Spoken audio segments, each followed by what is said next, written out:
நாளென் செய்யும் வினிதானென் செய்யும் என நாடி வந்த கோளென் செய்யும் கொடுங்கோற்றென் செய்யும் குமரேசர் இரு தாளும் சிலம்பும் சதங்கையும் தண்டையும் சண்முகம் தோளும் கடம்பும் எனக்கு முன்னே வந்து தோன்றினே. உலகமெங்கும் வாழ்ந்து கொண்டிருக்கும் ஸ்ரீ குபேரன் டிவி நேயர்களுக்கு சைதை ராஜாவின் அன்பான வணக்கங்கள். நாம் இப்பொழுது இந்த எபிசோடில் தமிழ் மாத ராசி பலன்கள், புரட்டாசி மாத ராசி பலன்கள், வாக்கிய பஞ்சாங்க அடிப்படையில் 12 ராசிகளுக்கும் கிரகங்கள் எப்பேற்பட்ட பலன்களை வழங்கப் போகிறது என்பதை பார்க்கலாம் வாங்க. கன்னி ராசி காலபுருஷனுக்கு 6வது ராசி.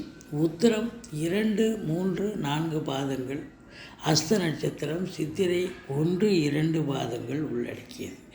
புத பகவான் ஆட்சி உச்சம் பெறும் வீடு. இப்பொழுது புத பகவான் 10 நாள் சிம்மத்தில் குரு பார்வையில் இருக்கிறார். 18 நாட்கள் ராசியில் உச்ச நிலையில் இருக்கிறார். 2 நாட்கள் துலாத்தில் இருக்கிறார். அதிகபட்சமாக உச்ச நிலையில் ராசியில் இருப்பதால் ராசிநாதன் ராசியில் இருப்பது மிக மிக சிறப்பு. உங்களுக்கு 2ஆம் இடத்தை குரு பார்க்கிறார், 4ஆம் இடத்தை குரு பார்க்கிறார், 8ஆம் இடத்தில் குருவே இருக்கிறார்.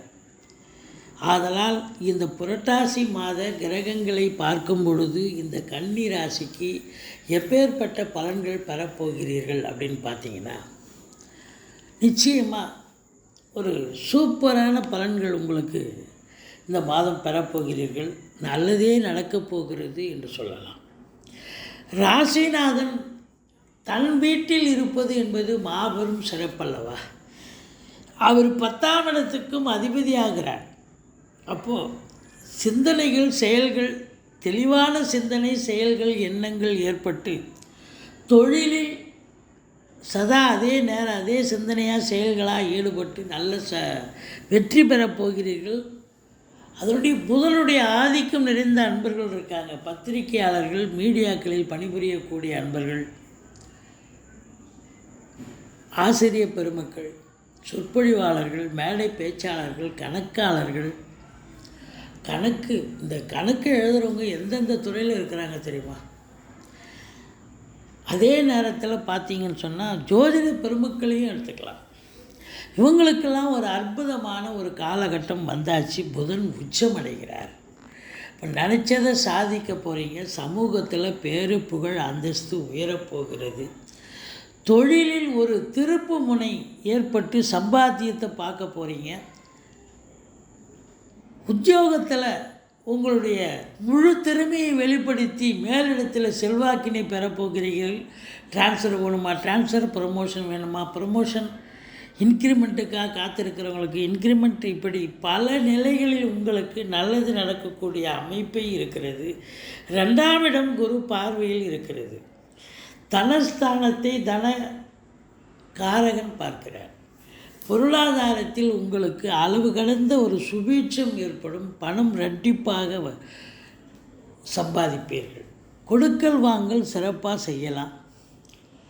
அதே நேரத்தில் வாக்கினை தொழிலாக கொண்டு செயல்படக்கூடிய புதன ஆதிக்கம் நிறைந்த அன்பர்களுக்கு ஒரு பொற்காலமாக விளங்கப் போகிறது. செவ்வாய் பகவான் உங்களுக்கு 3க்கும் 8க்கும் உடையவர் தான். அவர் ராசியிலையும் 2ஆம் இடத்துலையும் இருக்கிறார். குரு பார்வையிலையும் இருக்கிறார். அப்போ இளைய சகோதரர்களால் ஆதரவு உண்டு. கம்யூனிகேஷன் பாவத்தில் வேலை பார்க்குறவங்க நல்லா வேலை பார்ப்பாங்க. மற்றபடி ராகு கேது பயிற்சி, கேது பகவான் 2ஆம் இடத்தில் இருந்தாலும் குரு பார்வையில் இருக்கிறது ஞானகாரகன் இல்லையா. ஞானத்தை வரவழைத்து, அதாவது ஒரு 50 வயசுக்கு மேலே இருக்கிறவங்க நல்ல ஆலய வழிபாடுகள், ஆன்மீக ஈடுபாடு, ஆன்மீக சொற்பொழிவாளர்கள், இந்த கோயில்களில் பணியாற்றக்கூடியவர்கள் எல்லாருக்கும் ஒரு சிறப்பான ஒரு காலகட்டமாக இது விளங்கப் போகிறது. மற்றபடி 4ஆம் இடம் குரு பார்வையில் இருப்பது மட்டுமல்ல, 17 நாட்கள் செவ்வாய் பகவான் 4ஆம் இடத்தை பார்க்குறாரு. அப்போ இந்த கன்னி ராசியில் பிறந்தவர்களுக்கு சொத்து பத்துக்களில் இன்வெஸ்ட் பண்ணக்கூடிய ஒரு காலகட்டம். வீடு கட்டுறது, வீடு ஆல்ட்ரேஷன் பண்ணுறது, மனை வாங்க, தோட்டம் வாங்க, ஏதாவது ஒரு வேலையை எடுத்துக்கிட்டு போவீங்க, செய்வீங்க, சக்ஸஸ் அடைவீங்க. ஏன்னா 4ஆம் இடம் குரு பார்வையிலையும் இருக்குது. பிள்ளைகளுடைய உயர்கல்விக்காக நீங்கள் செலவு செய்வீங்க. பிள்ளைங்களும் நல்லா படிப்பாங்க. தாய் வழி சொந்தங்களால் அனுகூலம். சுகஸ்தானம் 4ஆம் இடம் சுகவாசியாக இருப்பீங்க. இந்த கன்னிராசி அன்பர்கள் இந்த புரட்டாசி மாதம் ரொம்ப சுகமாக ரம்மியமாக இருக்க போகிறீங்க அப்படின்னு சொல்லலாம்.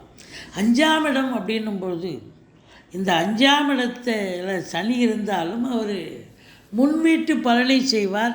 ஒரு சிலருக்கு தேக ஆரோக்கிய குறைவு ஏற்படலாம் சனி சம்பந்தம் படுவதால்.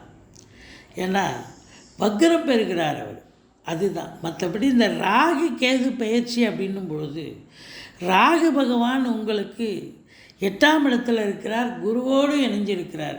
வெளியூர், வெளி மாநிலம், வெளிநாடு செல்லவிருக்கும் அன்பர்களுக்கு நல்லது நடக்கும்.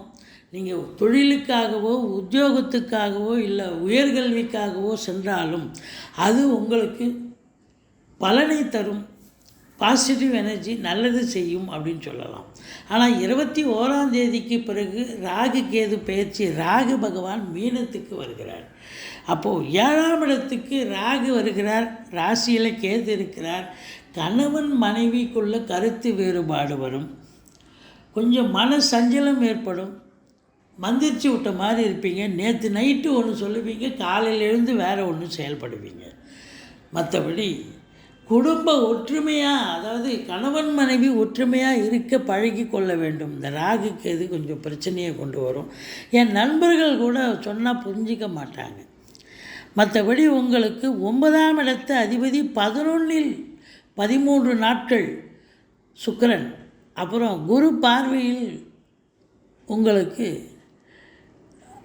12ஆம் இடத்தில் இருந்தாலும் குரு பார்வையில் இருக்கிறார். ஆதலால் 9 நல்ல நிலையில் இருக்கிறார்.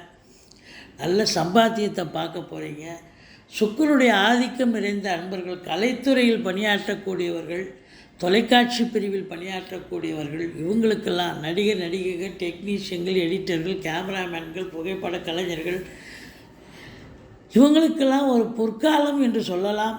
நல்ல வேலை வாய்ப்புகள் கிடைச்சி நல்ல சம்பாத்தியத்தை பார்க்க போகிறீங்க.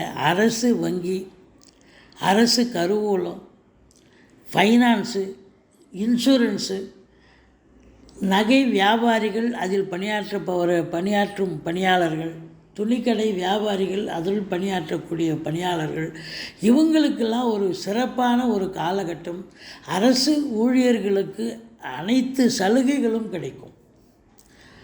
அரசாங்கத்தில் அவங்களுக்கு டிரான்ஸ்ஃபர் வேணுமா, டிரான்ஸ்ஃபர், ப்ரமோஷன். ஏன்னா 10 உச்சமடைஞ்சிருக்கிறார். நினச்சதை சாதிப்பீங்க. எங்கேயாவது ஒரு இடத்துக்கு டிரான்ஸ்ஃபர் வேணுமா, அந்த இடத்த கேட்டு வாங்கிட்டு போய் உட்காந்து சந்தோஷமாக வேலை பார்ப்பீங்க. மேலதிகாரி சக ஊழியருடைய டார்ச்சர் இது வரைக்கும் இருந்திருக்கும். இப்போ அதெல்லாம் இல்லை. ஒன்று அவங்க மாறி போயிருப்பாங்க, இல்லை நீங்கள் வேறு ஒரு நல்ல இடமா மாறி போயிடுவீங்க. காலம்தான் பதில் சொல்லும். அதாவது நல்ல நேரம் இருக்கும்பொழுது உங்களுக்கு எல்லாம் நல்லதாக அமையும்.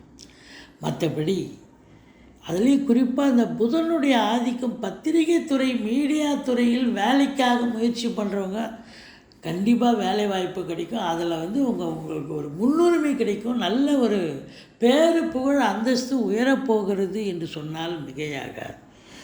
செலவினங்கள் ஏற்படும். பெண்களால் செலவினங்கள் ஏற்படும். தாய்மாமன் மற்றும் மைத்துனர் வகையால் செலவினங்கள் ஏற்படும். இருந்த போதிலும் இந்த கன்னி ராசிக்கு 3 நாட்கள் சந்திராஷ்டமம், 13, 14, 15. இந்த 3 நாளும் எச்சரிக்கையாக இருந்து கொள்ளுங்கள். சொந்த வண்டி வாகனங்களை பயன்படுத்தாதீங்க. வாடகை வண்டியில் போங்க, டாக்ஸியில் போங்க, இல்லை ஆட்டோவில் போங்க. ஏன்னா ஏதாவது பிரச்சனைன்னா பாதியில் நின்று போச்சுன்னா கூட வேறு கால் டாக்ஸியோ வேறு ஆட்டோவோ மாறி போயிடலாம். மற்றபடி சொந்த வண்டி எடுத்துகிட்டு போனால் அங்கேயும் நின்று கிடக்கணும், ரிப்பேர் ஆக்கணும், மன உளைச்சல் ஏற்படும். இது மட்டும் இல்லை, வேலை பார்க்குற இடம், தொழில் பண்ணுற இடம், உத்தியோகம் பார்க்குற இடம், எல்லா இடத்துலையும் நீங்கள் சந்திராஷ்டமம்னு சொல்லிக்கிட்டிங்கனாலே பாதி பிரச்சனை தலைக்கு வருது, தலைப்பாயோட போகும்.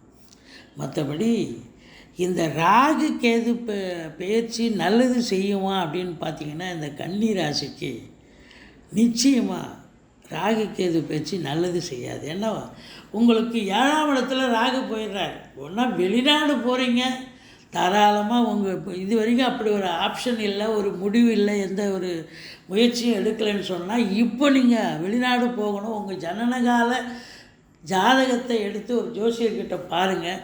அது வெளிநாடு போகக்கூடிய ஒரு அமைப்பு இப்போது இருக்கும் பட்சத்தில் இந்த ராகு பகவான் உங்களை வெளிநாடு அனுப்பி வைப்பார். தாராளமாக போகலாம், நல்லதே நடக்கக்கூடிய ஒரு சூழல். கேது கண்ணியில் இருக்கிறது அப்படின்னா, இது நாள் வரைக்கும் நீங்கள் ஒரு 10 பேரோட 5 பேரோட சுற்றிக்கிட்டு இருப்பீங்க. ஃப்ரெண்ட்ஸு கூட, இல்லை நண்பர்களோ, இல்லை உறவினர்களோ, இல்லை உங்கள் கூட ஆஃபீஸ் கொலிக்காக கூட இருக்கலாம். ஆனால் இப்போ பார்த்தா தனியாக போவீங்க. ஏகாந்த விரும்பி, தனிமை விரும்பின்னு சொல்லணும். கேது ராசியில் வந்துட்டாலே ஏதோ தனியாக உட்காந்து 4 பேரோட உட்காந்து சாப்பிட்றவர் இப்போ தனியாக எடுத்து போய் டப்பா எடுத்து போய் உட்காந்து சாப்பிடுவீங்க. என்னான்னு கேட்டால், இல்லை ஒன்றும் இல்லை அப்படிம்பீங்க. ஏதோ ஒரு சிந்தனை, செயல்கள், எண்ணங்கள், அதுவும் ஒரு 50-60 வயசுக்கு மேலே இருக்கிறவங்களுக்கு ஆன்மீக எண்ணங்கள் அதிகரித்து ஆலய வழிபாடுகள் செய்வீர்கள். மற்றபடி நீங்கள் வணங்க வேண்டிய தெய்வம் அப்படின்னு பார்த்தீங்கன்னா, இந்த ராகு கேதுக்கு பிரீத்தி பண்ணுங்கள். ராகுக்கு துர்க்கையை வழிபாடு பண்ணுங்கள், கேதுக்கு பிள்ளையாரை வழிபாடு பண்ணுங்கள். மற்றபடி குறை ஒன்றும் இல்லை. ஆனால் இந்த ராகு கேது பேச்சு இந்த கன்னி ராசிக்கு ஒரு ராகு கேதுக்கள் நல்லது செய்யுமானா நல்லது செய்யாது. மற்ற கிரகங்களுடைய சஞ்சார நிலை ஓரளவுக்கு சிறப்பாக இருக்கும் பட்சத்தில் இந்த கன்னி ராசி அன்பர்களுக்கு இந்த மாதம், புரட்டாசி மாதம், ஓரளவுக்கு நன்மைகள் நடக்கக்கூடிய ஒரு மாதம். ஸ்ரீ குபேரன் டிவியை பார்த்தமைக்கு நன்றிகள். மேலும் இது போன்ற தகவல்களை தெரிந்து கொள்ள ஸ்ரீ குபேரன் டிவியை சப்ஸ்கிரைப் செய்யுங்கள். மறக்காமல் பெல் ஐக்கானை கிளிக் செய்யுங்கள்.